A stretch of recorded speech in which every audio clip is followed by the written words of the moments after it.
पालिकेतर्फे मालमत्ता कराच्या वसुलीची मोहीम राबवली जात असल्याने थकबाकीदार मालमत्ताधारकांच्या मालमत्तांना थेट सील लावले जात आहे।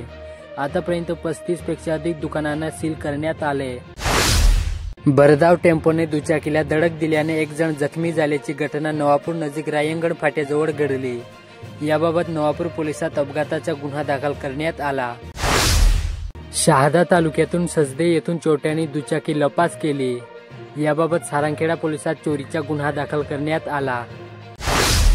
लोणखेडा येथील विष्णुधाममध्ये प्राण प्रतिष्ठेसाठी आणण्यात आलेली श्री विष्णूची शेषशाही मूर्तीचे शनिवारी शहाद्यात आगमन झाले। शेतीच्या वादातून दोघांनी एकाच्या डोक्यात दगड मारून जखमी केल्याची घटना दडगाव तालुक्यातील मोग बुद्रुक येथे घडली। याबाबत दडगाव पोलिसात दोघांविरुद्ध गुन्हा दाखल करण्यात आला। नायलॉन मांजा विक्री विरुद्ध पोलिसांनी विशेष मोहीम सुरू केली। त्याअंतर्गत थेट विक्रेत्यांविरुद्ध कारवाई केली जात आहे। नंदुरबारात 3 विक्रेत्यांवर गुन्हा दाखल करून त्यांच्याकडून 13,000चा नायलॉन मांजा जप्त केला। वीज चोरी विरोधात महावितरण कंपनीकडून विभागानुसार 30 भरारी पथके तयार करण्यात आली।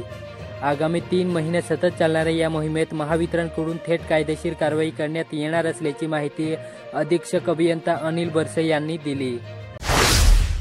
नंदुरबार येथील कमला नेहरू कन्या विद्यालयात स्वामी विवेकानंद व राजमाता जिजाऊ यांची जयंती व अहिल्याबाई होळकर यांची पुण्यतिथी साजरा करण्यात आली। नंदुरबार येथील शहर वाहतूक शाखेतर्फे संक्रांती निमित्त उडवण्यात येणाऱ्या पतंगाच्या दोरा माजांपासून सुरक्षेसाठी वाहनधारकांना सुरक्षित तार लावण्यात आली।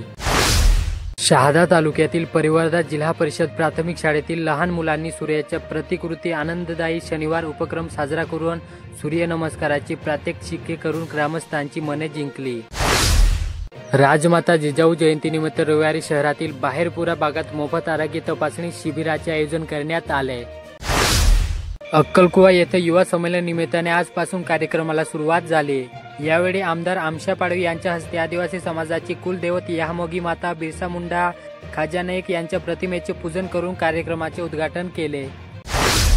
नंदुरबार शहरातील मंगळ बाजार परिसरात भारत शूज दुकानासमोरून मोबाईल फोन चोरट्यांनी चोरून नेला। याबाबत नंदुरबार शहर पोलिसात गुन्हा दाखल करण्यात आला। शहादा तालुक्यातील सावळदा शिवारातील श्रीजी जिनिंग मिलला मध्यरात्री 1 ते 2च्या सुमारास अचानक भीषण आग लागली। या आगीत जिनिंग मिलमध्ये असलेल्या शेतकऱ्यांच्या 100 टन कापूस जळाल्याची प्राथमिक माहिती प्राप्त झाली।